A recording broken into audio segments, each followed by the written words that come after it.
الحمدللہ رب العالمین والصلاۃ والسلام علی سید الانبیاء والمرسلین۔ تمام دیکھنے والوں کو جنید اقبال کی جانب سے انتہائی محبت کے ساتھ السلام علیکم۔ ناظرین کرام، یہ تو طے ہے نا کہ اس دنیا نے ایک دن ختم ہو جانا ہے، یعنی اللہ تبارک و تعالیٰ اس دنیا کے چیپٹر کو مکمل طور پہ کلوز کر دے گا، اس کو ریپ اپ کر دے گا، اور ظاہر ہے یہ عارضی دنیا ختم ہونے کے بعد جو سلسلہ اصل شروع ہونا ہے، ہمارا سلسلہ جو اصل شروع ہونا ہے، وہ دائمی دنیا کا شروع ہونا ہے، جہاں پر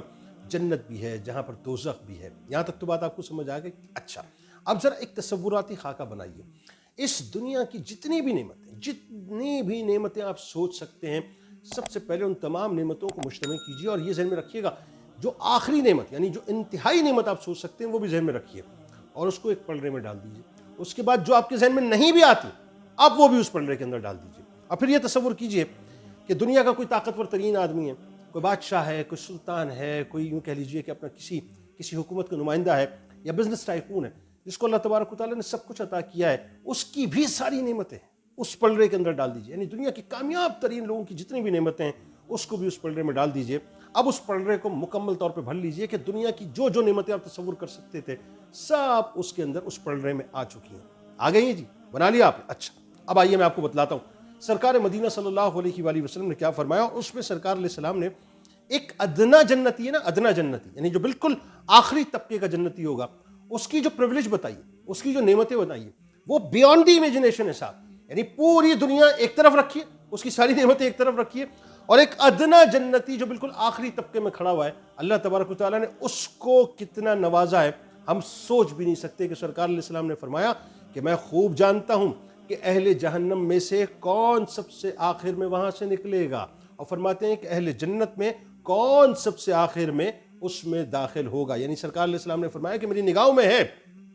کہ جہنم میں سے سب سے آخر میں کون نکلے گا اور جنت میں سب سے آخر میں کون داخل ہوگا۔ پھر فرماتے ہیں کہ ایک شخص جہنم سے گھٹنوں کے بل گھسٹتے ہوئے نکلے گا، اللہ تبارک و تعالیٰ اس سے کہے گا کہ جاؤ اور جنت میں داخل ہو جاؤ۔ وہ جنت کے پاس آئے گا، لیکن اسے ایسا معلوم ہوگا جیسے جنت بھری ہوئی ہے، چنانچہ وہ واپس آئے گا اور عرض کرے گا کہ آئے میرے رب، میں نے جنت کو بھرا ہوا پایا ہے۔ ظاہر ہے وہ تو یہ دیکھے گا کہ جنت میں تو جگہ ہی نہیں ہے میرے رہنے کی، میں کیا کروں گا؟ تو اللہ کی بارگاہ میں آ کے عرض کرے گا، اللہ تعالیٰ پھر اسے فرمائے گا کہ جاؤ جنت میں داخل ہو جاؤ۔ وہ پھر آئے گا، لیکن پھر اسے معلوم ہوگا، پھر وہ دیکھے گا جنت کے بارے میں، اور جیسے دیکھے گا تو جنت اس کو بہت بھری بھی محسوس ہوگی۔ وہ لوٹ کر آ کر عرض کرے گا کہ یا اللہ، اے میرے رب، میں نے جنت کو بھرا ہوا پایا ہے۔ اللہ تبارک و تعالیٰ فرمائے گا کہ جاؤ اور جنت میں داخل ہو جاؤ، تمہیں دنیا اور اس سے 10 گنا زیادہ دیا جاتا ہے، دنیا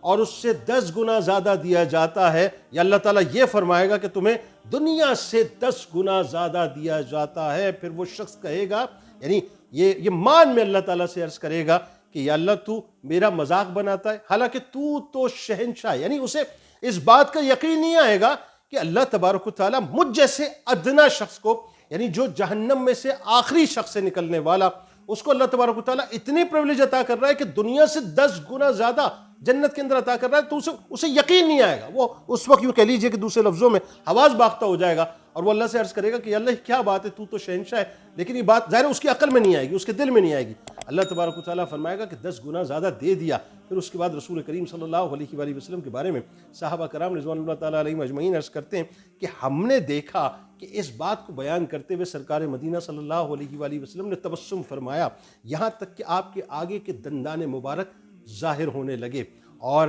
کہا جاتا ہے کہ یعنی روایتوں میں آتا ہے کہ وہ جنت کا سب سے کم درجے والا شخص ہوگا جسے اللہ تبارک و تعالیٰ اتنے انعامات سے نوازے گا۔ اب ذرا سوچئے صاحب، جس دنیا کے پیچھے ہم کھجل ہو رہے ہوتے ہیں نا، کہ دنیا مل جائے، دنیا کا پیسہ مل جائے، دنیا کا منصب مل جائے، دنیا کی طاقت مل جائے، دنیا کی قوت مل جائے، صاحب الٹیمیٹ کیا ہے؟ آخر موت ہے، انسان نے مرنا ہے۔ یعنی آپ سب کچھ کر لیجئے، آپ دنیا میں بہت بڑے سائنٹسٹ بن جائیں، بہت بڑے وکیل بن جائیں، بہت بڑے بزنس مین بن جائیں، بہت بڑے اینکر بن جائیں، آپ کچھ بھی بن جائیں صاحب، کچھ بھی بن جائیں، آپ جو شعبہ اٹھائیں اس شعبے کی، یعنی یوں کہہ لیجئے کہ اپنے معراج پہ پہنچے۔ معراج پہ پہنچنے کے بعد کیا ہے؟ الٹیمیٹ یہ ہے کہ آپ کو موت آنی ہے، آپ نے سب کچھ اس دنیا میں چھوڑنا ہے اور چلے جانا ہے۔ یعنی یہ دنیا بنیادی طور پہ عارضی دنیا ہے، لیکن وہ جو باقی رہنے والی دنیا ہے، وہ جو باقی رہنے والی جنت ہے، اس کا مزہ ہی کچھ اور ہے صاحب، کہ اس کا جو ادنا سے ادنا جنتی ہے، جو بالکل آخری درجے پہ کھڑا ہوگا، اللہ تبارک و تعالیٰ اس کو وہ پریولیج عطا کرے گا، وہ کلاس عطا کرے گا، وہ مقام عطا کرے گا کہ اس جنتی کو وہ نعمتیں دے گا کہ دنیا سے 10 گنا زیادہ نعمتیں اس کے پاس اس وقت موجود ہوں گی، جو عارضی نہیں ہوں گی، جو ختم نہیں ہوں گی، جو ہمیشہ رہنے والی ہوں گی۔ ہم صاحب بڑے یوں کہہ لیجئے کہ اپنا سودے بازی کے اندر کمزور ٹھہرے کہ ہمیں تو سودا بنیادی طور پہ دنیا میں رہ کے آخرت کا کرنا چاہیے اور کرنا چاہیے تھا، لیکن بد نصیبی ہے صاحب کہ ہم نے اپنی آخرت کو فروخت کر دیا ہے اس چند دنوں کی اور چند ٹکوں کی دنیا کے لیے۔ اللہ تعالیٰ ہمیں عقل سلیم عطا کرے صاحب کہ اس عارضی دنیا سے نکل کے ہم اصل وہ سودا کریں جو کہ دائمی دنیا کا۔ اس دعا، اس امید، اس یقین کے ساتھ اجازت دیں۔ اللہ تعالیٰ آپ کا، ہمارا، ہم سب کا حامی و ناصر۔ اللہ حافظ۔